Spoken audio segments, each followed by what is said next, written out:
नमस्कार, मैं हूं आशुदात। 30 दिन में डे ट्रेडिंग को कैसे मास्टर करें। एक जो बड़ा चैलेंज डे ट्रेडर के लिए ये होता है कि ऑपरेटर एक्टिविटी जो कोई मैनिपुलेशन हो शेयर में वो कैसे पता चले।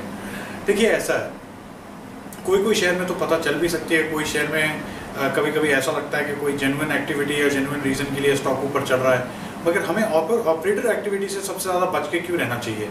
देखिए कभी कभी क्या होता है कि ऑपरेटर जो है कुछ पता नहीं है और किसी भी दिन जो है स्टॉक जो ऊपर हर रोज़ फ्रीज में लग रहा है, किसी दिन में जाके फ्रीज टूट जाती है और स्टॉक जो नीचे की फ्रीज में लगने लगता है।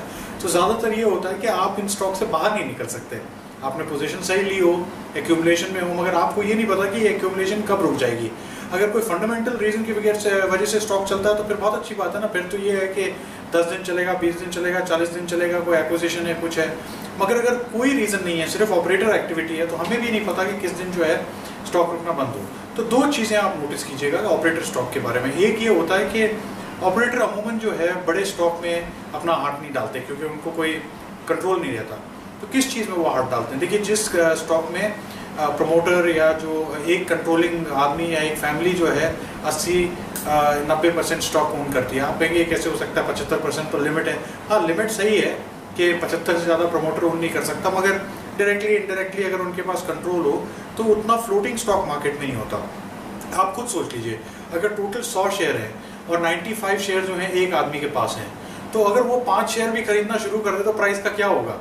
और कभी कभी शेयर इतने हैं ही नहीं मार्केट में तो प्राइस एकदम चढ़ना शुरू होती है। तो ऑपरेटर के पहला साइन ये होता है कि वो ऐसे स्टॉक में जाएंगे जहाँ पर ज़्यादा शेयर जो है प्रमोटर के पास है। तो कोई भी एक्सचेंज की वेबसाइट में अगर आप जाके देखेंगे तो आपको ओनरशिप दिखेगी। अगर आपको लगे ऑपरेटर एक्टिविटी चल रही है वो चेक कर लीजिए। दूसरी चीज़ ये है कि स्टॉक फ्रीज पे लगता जाएगा। क्यों ऐसा होता है? देखिए, जिस स्टॉक में कम वॉल्यूम है, कम शेयर होल्डर हैं, तो अगर वो ऊपर की तरफ आप लेके जा रहे हो, किसी के पास शेयर नहीं है, तो सीधा फ्रीज ही लगेगी ना। मगर होता क्या है, अमूमन ये क्या करते हैं कि ये पहले शेयर को ऊपर लेके जाते हैं, फिर सबको इंटरेस्ट हो जाता है जी शेयर तो बहुत चल रहा है, उसमें पैसा डाल देते हैं। तो आप जब पैसा डालते हैं उसके बाद ये बाहर निकल जाते हैं। मैं डे ट्रेडिंग में क्यों आपको इसलिए बता रहा हूँ, क्योंकि डे ट्रेडिंग में आप ऐसे स्टॉक में फंस जाओगे।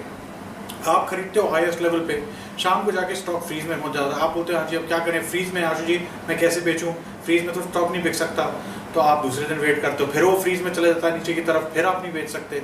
तो डे ट्रेडिंग के लिए ऑपरेटर स्टॉक जो हैं बिल्कुल सूटेबल नहीं हैं। आप अवॉइड कीजिएगा जो स्टॉक एकदम ऐसे ऊपर की तरफ जाते दिखते हैं और वॉल्यूम उसमें पहले कम होती है और सडनली वॉल्यूम जो है 40,000, 1 लाख, 2 लाख हो गई है, क्योंकि वो किसी टाइम भी रिवर्स कर सकते हैं। और ऑपरेटर एक और टाइम पे निकलने की कोशिश करे, जैसे मार्केट एक दिन गिर गया, 2 दिन गिर गया, तो ऑपरेटर स्टॉक जो है वो चलना भी बंद कर देता है, उस दिन भी धीमे हो सकता है। तो आपके लिए रिस्क ज़्यादा है, उसमें प्रॉफिट थोड़ा सा कम हो सकता है। थोड़ा सा ध्यान रखिएगा ऑपरेटर एक्टिविटी के बारे में। आज के लिए इतना ही। मैं हूँ आशुदात। नमस्कार।